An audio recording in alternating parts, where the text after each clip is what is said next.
آنکھوں نے دیکھا ہے تجھے بھی صورت آئینہ حیران کر کے چھوڑوں گا.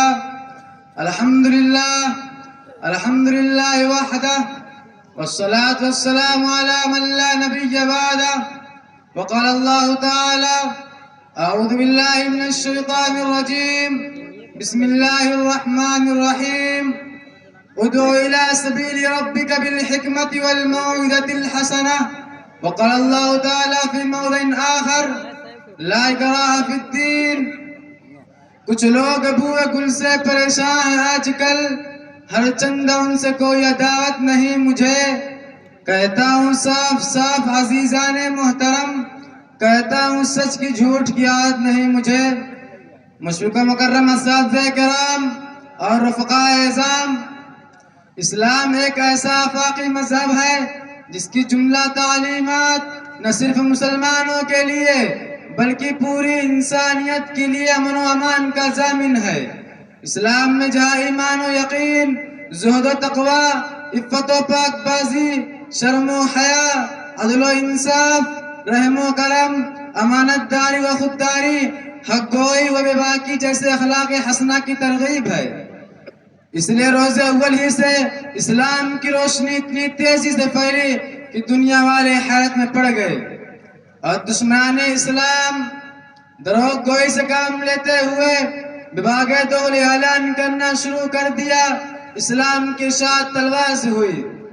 ملت اسلامیہ کے پاسبانوں، لیکن جب ہم اس بات کی تحقیق کے لیے تاریخ کے دروازے پر دستک دیتے ہیں اور پوچھتے ہیں تو تاریخ ہمیں چیخ چیخ کا جواب دیتی ہے، نہیں نہیں، اسلام کے شاید تلوار سے نہیں بلکہ اخلاق حسنہ سے ہوئی ہے.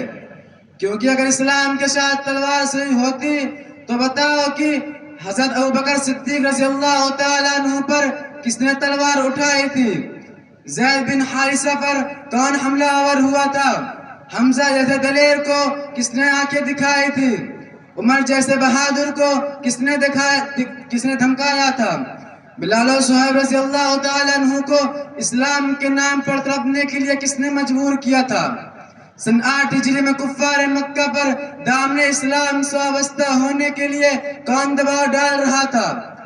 اسلام پر کیچڑ اچھالنے والوں، بتاؤ کہ انہوں نے اسلام کو تلوار کے زور پر قبول کیا تھا یا اخلاق رسول اللہ صلی اللہ علیہ وسلم و صحابہ سے متاثر ہو کر؟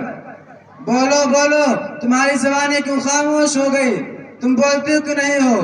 ہاں تمہیں خاموش رہنا پڑے گا، کیونکہ تمہیں بھی معلوم ہے کہ انہوں نے اسلام کو اپنی رضامندی اور خوشنودی سے اپنے سینے سے لگایا تھا. محترم سامعین کرام، یہی نہیں بلکہ ایک قدم اور آگے بڑھائیے اور نظر ڈالیے عہد فاروقی پر، تو آپ کو نظر آئے گا اسلامی مجاہدین نے قبول اسلام کے لیے کبھی کسی کو مجبور نہیں کیا بلکہ سب کو مذہبی آزادی کا پروانہ دیا. حضرت عمر بن خطاب رضی اللہ تعالیٰ عنہ کا امان جو آپ نے فتح بیت المقدس کے موقع پر عیسائیوں کو دیا تھا، آج بھی تاریخ کے اوراق میں ان الفاظ کے ساتھ موجود ہے.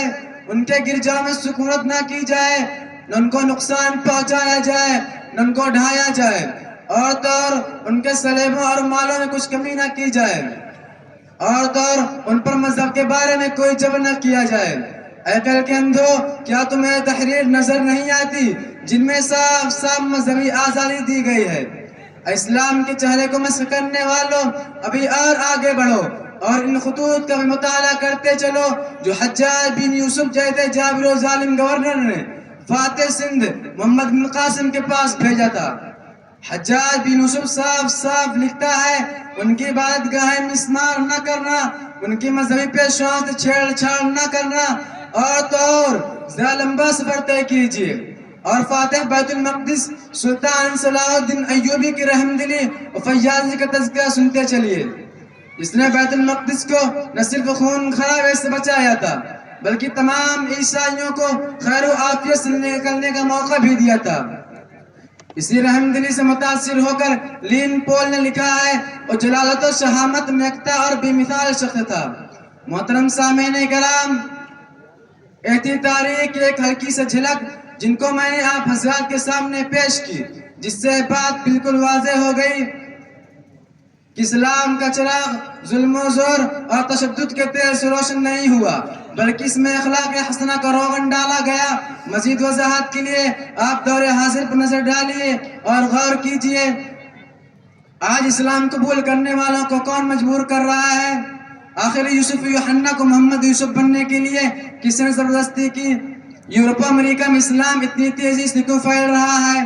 اگر آپ ان تمام حقائق پر غور کریں گے تو بے ساختہ پکار اٹھیں گے، اسلام اپنے باطنی کمالات کی وجہ سے پھیل رہا ہے اور پھیل رہا ہے اور انشاءاللہ پھیلے گا۔